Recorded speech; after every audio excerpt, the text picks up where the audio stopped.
नमस्ते। आज का हमारा टॉपिक है वर्टाइगो, चक्कर या घुमनी।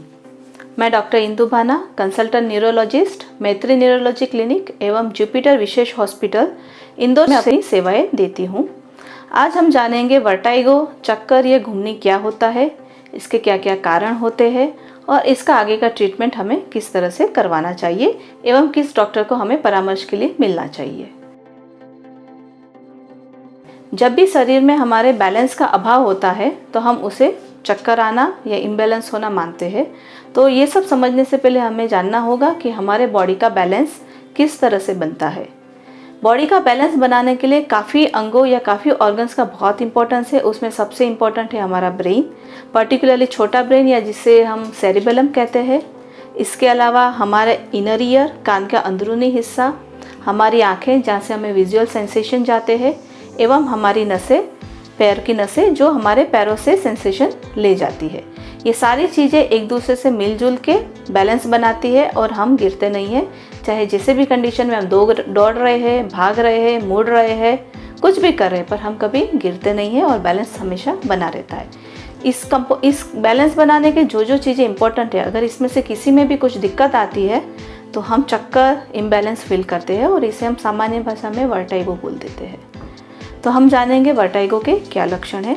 जनरली वर्टाइगो में इंसान को ये फीलिंग आती है कि सब कुछ ही अंदर का घूम रहा है या बाहर का सब कुछ घूम रहा है, वो एकदम से गिर जाएगा, बैलेंस नहीं बन रहा है, चल नहीं पा रहा है। इसके साथ साथ उल्टियाँ हो सकती है।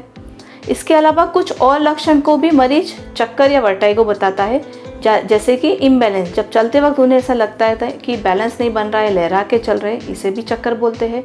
बहुत सी बार घबराहट होती है, उसे भी वो चक्कर बोलते हैं। आंखों के सामने अंधेरे आने को भी चक्कर माना जाता है। और इसके अलावा कभी कभी माइग्रेन में सर दर्द होकर भी चक्कर आते हैं। तो अब हम समझते हैं कि ये जो बाकी के हमने लक्षण बताए वो एक्चुअली एग्जैक्टली वर्टाइगो नहीं है, जिसे सामान्य आम जनता भी चक्कर बताती है या वर्टाइगो बताती है। तो अब हम आते हैं कि वर्टाइगो के क्या क्या कारण हो सकते हैं। तो बैलेंस बनाने की जो 4 मैकेनिज्म मैंने आपको बताए, इनमें से किसी में भी अगर कुछ प्रॉब्लम हो तो हमें चक्कर आ सकते हैं। जैसे कि सबसे पहले हम शुरुआत करते हैं दिमाग से, यानी कि ब्रेन से। तो जो हमारा छोटा दिमाग यानी कि सेरिबेलम है, अगर उसमें कुछ किसी भी तरह की दिक्कत होती है तो हमें चक्कर आते हैं। ये जो चक्कर होते हैं वो कंटिन्यूस आते रहते हैं, उसमें साथ में उल्टी भी हो सकती है और कुछ ब्रेन में कुछ और ऑर्गन्स या कुछ और फीचर्स भी इन्वॉल्व हो सकते हैं।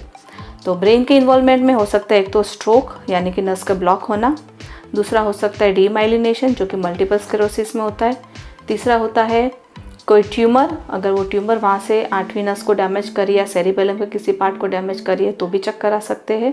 और चौथी चीज़ है माइग्रेन, या बहुत सी बार वर्टिजिनस माइग्रेन नाम की एक एंटाइटी होती है जिसमें जो यंग लेडीज़ होती है सर दर्द के साथ उनको चक्कर आ रहे होते हैं, उल्टी घबराहट जैसा मन होता है। तो ये भी बहुत कॉमन और आम एंटाइटी है जो कि लेडीज़ में पाई जाती है और इजीली ट्रीटेबल होती है। तो ब्रेन से रिलेटेड ये 4 चीज़ें हो सकती है। स्ट्रोक हो सकता है, डीमाइलिनेशन हो सकता है, ट्यूमर हो सकता है या वर्टिजिनस माइग्रेन। अब आते हैं हम कान से रिलेटेड। कान हमारा जो होता है वो भी बैलेंस बनाने में इसका बहुत इंपॉर्टेंस होता है। कान का जो अंदरूनी हिस्सा होता है इसमें 2 चीज़ें होती है, कोक्लिया और वेस्टिबुलर सिस्टम यानी कि सेमी सर्कुलर कनाल। कोक्लिया का काम होता है सुनना और जो सेमी सर्कुलर कनाल होती है उसमें 3 अर्धचंद्राकार आकार की नलियाँ होती है जिसमें पानी एक तरह का फ्लूइड भरा हुआ होता है और तीनों नलियाँ 90 डिग्री के एंगल पे होती है।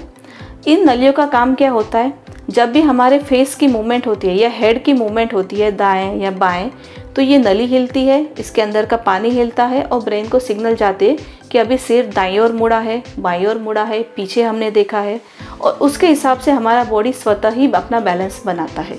जैसे आप देखते हैं हम चलते चलते अचानक से पीछे मुड़ के देखते पर हम कभी गिरते नहीं हैं। इसका कारण यही है कि हमारा जो कान का अंदरूनी हिस्सा है वो प्रॉपरली फंक्शन कर रहा है। अब जब भी इस सेमी सर्कुलर कनाल में कुछ प्रॉब्लम हो या उसमें किसी तरह की सूजन आ जाए तो हमारा बैलेंस गड़बड़ा सकता है। तो इससे रिलेटेड जो 3 एंटाइटीज़ है 3 या 4 एंटिटीज है उसके बारे में मैं आपको बताना चाहूँगी। पहली आएगी BPPV, benign paroxysmal positional vertigo. उसमें क्या होता है, उसमें ये जो सेमी सर्कुलर कैनाल है उसमें कैल्शियम कार्बोनेट के क्रिस्टल्स आ जाते हैं और जब भी हमारी हेड की मूवमेंट होती है तब ये पानी हिलता है, साथ में वो क्रिस्टल्स भी हिलते हैं और ब्रेन को सडनली एक साथ बहुत सारे इम्पल्स जाते हैं और ब्रेन कंफ्यूज हो जाता है और उसे वर्टाइगो या चक्कर फील होता है। दूसरी इस तरह की कंडीशन होती है जिसे वेस्टिबुलाइटिस या लेबिरिंथाइटिस बोलते हैं। ये एक तरह का वायरल इन्फेक्शन होता है जिसमें अंदरूनी कान में सूजन आती है और मरीज को कंटिन्यूस चक्कर, उल्टी ऐसा फील हो सकता है। तीसरी कंडीशन होती है मेनियस डिजीज़, जिसमें कान के अंदरूनी हिस्से में प्रेशर अधिक बढ़ जाता है और प्रेशर बढ़ने के साथ साथ उसे टिनाइटस यानी आवाज़ भी आती है और सुनने की क्षमता उन चक्कर के एपिसोड के दौरान कम हो जाती है। तो ये 3 चीज़ें थी कान से रिलेटेड, BPPV, लेबिरिंथाइटिस या वेस्टिबुलाइटिस और मेनियस डिजीज़। अब आते हैं हम बैलेंस के अगले मोड पे, यानी कि हमारी पेरिफेरल नर्व्स। जो हमारी नसें हैं उनका बहुत ही इम्पोर्टेंट काम होता है, वो हमारे पैर से सेंसेशन ले जाती है कि अब हमारा पैर चलते वक्त किस पोजीशन में है। आपने देखा होगा कि हम जब चल रहे तब सीढ़ी आ रही है तब स्वतः ही हम अपना बॉडी का बैलेंस बनाते हैं। चलते वक्त हमारे हाथ अपने स्वतः ही आगे पीछे हिलते हैं और बॉडी का बैलेंस बनाते हैं। तो ये कैसे होता है? ये इस तरह से होता है कि जो हमारी पेरिफेरल नर्व्स है यानी कि जो हमारी नसें है वो सेंसेशन ले जाती है ब्रेन तक कि पैर अभी किस पोजीशन में है, नीचे खड्डा है, नीचे कोई पत्थर है और अकॉर्डिंगली बॉडी पूरा बैलेंस बनने में जुट जाती है। और जब कभी भी इन नसों को नुकसान होता है, जिसके बहुत सारे कारण होते हैं, जिनमें आम कारण होता है डायबिटीज़, इन नसों को नुकसान हो जाता है और ये सेंसेशन प्रॉपर्ली ब्रेन तक पहुंच नहीं पाते हैं और ये मरीज जब भी चलते हैं तब उन्हें चलते वक्त ऐसा लगता है कि बैलेंस नहीं है। तो बेसिकली ये वर्टाइगो या चक्कर नहीं है, but this is a disorder of balance. Okay, तो इसमें नसों के नुकसान होने के कुछ और लक्षण भी होते हैं, जैसे कि जलन, चुभन, कांटे चुभना या छोटी छोटी चींटियाँ रेंग रही हो, झंझनाहट होना या पैरों में सुन्नपन होना, ये सारे लक्षण भी उसमें साथ में आ सकते हैं। और चौथी चीज़ आती है हमारे बैलेंस बनाने में जो इम्पोर्टेंट है, वो हमारी आँखें। हमारी आँखों का बहुत ही इंपॉर्टेंट काम होता है। विजुअल सिग्नल्स हमारे ब्रेन तक पहुँचाती है। हम देखते हैं आगे सीढ़ी है, आगे पत्थर है, उस हिसाब से हमारा बॉडी प्रॉपर्ली मैनेज होता है, मेंटेन होता है और हम बहुत आराम से चल पाते हैं, घूम पाते हैं, फिर पाते हैं। तो इन चारों ही मैकेनिज्म में कहीं पे भी कुछ गड़बड़ प्रॉब्लम होती है तो हमें चक्कर या इम्बैलेंस होता है और जिसे हम सामान्य भाषा में वर्टाइगो का नाम दे देते हैं। इसके अलावा कभी कभी मरीज के आंखों के सामने सडनली अंधेरा छा जाता है, वो जब चलते तब आंखों के सामने अंधेरी आ जाती है। इससे भी बहुत सी बार हम चक्कर या घबराहट का नाम देते हैं और जिसे हमारी भाषा में हम इसे प्रीसिंकोपी बोलते हैं, जो जनरली हमारा हार्ट का फंक्शन, यानी कि हार्ट अगर ठीक से पंपिंग नहीं करता है तो ब्रेन को प्रॉपर्ली ब्लड नहीं पहुंच पाता है। कभी कभी कम बीपी होने की वजह से भी ऐसा होता है, जिसे प्रीसिंकोपी बोलते हैं। ये भी एक कारण है चक्कर आने का। तो अब हम जानते हैं कि चक्कर या वर्टाइगो आए तो हमें किन डॉक्टर को मिलना चाहिए। जैसे मैंने आपको कारण बताया कि किन किन चीज़ों से हमें चक्कर या वर्टाइगो हो सकता है, तो इसके लिए हमें प्रॉपर्ली इवैल्यूएशन और एग्जामिनेशन की आवश्यकता होती है। तो जब भी हमें लगे कि हमें चक्कर आ रहे हैं, सब कुछ घूमता सा लग रहा है, तो बिल्कुल भी समय गंवाए बिना एक न्यूरोलॉजिस्ट को हमें दिखाना चाहिए, क्योंकि जो जो कारण मैंने आपको बताए उसमें से कुछ कारण है जिस पे हमें इमीडिएटली एक्ट करना चाहिए। जैसे कि ब्रेन में अगर इन्फार्क्ट यानी कि पैरालिसिस या स्ट्रोक होता है तो वो ट्रीटमेंट हमारे लिए घातक साबित हो सकती है, उसका तुरंत ट्रीटमेंट होना आवश्यक है और सही टाइम पे सही ट्रीटमेंट मिलने पे मरीज ठीक हो जाते हैं। अब हम आते हैं ट्रीटमेंट की ओर। तो वर्टाइगो एक बीमारी नहीं है, वर्टाइगो एक लक्षण है। जैसे बुखार एक बीमारी नहीं है, बुखार एक लक्षण है जिसके बहुत सारे कारण हो सकते हैं, dengue, malaria, TB, typhoid, urine में इन्फेक्शन, न्यूमोनिया। तो वैसे ही वर्टाइगो एक लक्षण है, इसके बहुत सारे कारण हैं और इसकी ट्रीटमेंट हमें कारण के अनुसार करनी चाहिए। जो मोस्ट कॉमन रीजन हम आए दिन देखते हैं, जो हमारे क्लिनिकल प्रैक्टिस में देखते हैं, वो ज्यादातर कारण हमने देखा है BPPV, यानी कि एक उम्र लायक इंसान होता है जो ज्यादातर डायबिटीज वाले मरीजों में पाया जाता है। इन लोगों को ऐसा होता है कि सडनली उनको चक्कर आने लग जाते हैं। जब भी वो सोते हैं, करवट बदलते हैं तो एकदम से बहुत सारे चक्कर आने लग जाते हैं और कुछ सेकंड में वो शांत हो जाते। अगेन जब भी वो अपनी पोजीशन चेंज करते, एक साथ खूब सारे चक्कर आने लग जाते, साथ में उल्टी का मन भी हो जाता है। तो इस कंडीशन को BPPV बोलते हैं। Benign paroxysmal positional vertigo. ये एक बिनाइन कंडीशन है, जानलेवा नहीं है, बट मरीज इसमें बहुत घबरा जाते हैं। इस कंडीशन में हमें तुरंत न्यूरोलॉजिस्ट को दिखाना चाहिए। इसकी ट्रीटमेंट दो तरह से होती है, एक तो दवाइयों से और दूसरी कुछ एक्सरसाइज होती है। दवाइयों के बारे में आपको बताना चाहूँगी, वर्टिजिनस प्रॉब्लम के लिए मेडिसिन होती है वो दी जाती है ताकि चक्कर की इंटेंसिटी कम होती जाए, और इसके साथ साथ हमें कुछ एक्सरसाइज करनी होती है।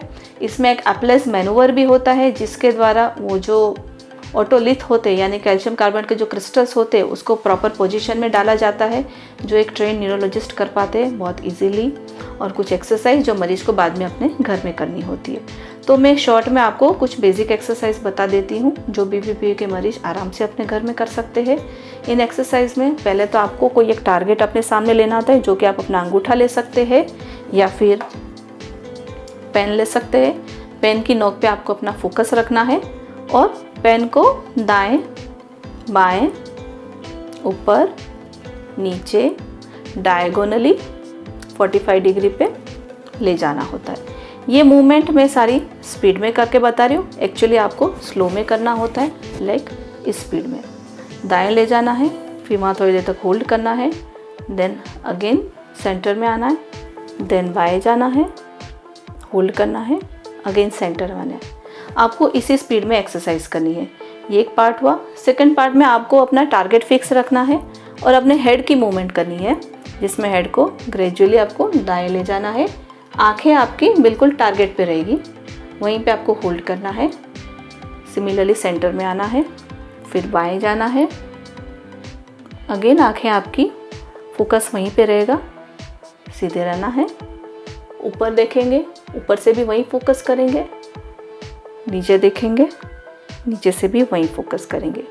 तो इसमें क्या होता है, बेसिकली हम हमारे जो इनर ईयर है, सेमी सर्कुलर कनाल है, उसको और हमारे ब्रेन के जो सिग्नल्स प्राप्त करने वाले जो पार्ट्स हैं उनको ग्रेजुअली हम ट्रेन करते हैं कि अगर इस तरह के कोई भी सिग्नल आते हैं तो आपको घबराना नहीं है, और धीरे धीरे जो हम चक्कर की वजह से परेशान होते हैं वो धीरे धीरे सब सेट हो जाता है। वीडियो को समराइज कर देते हैं।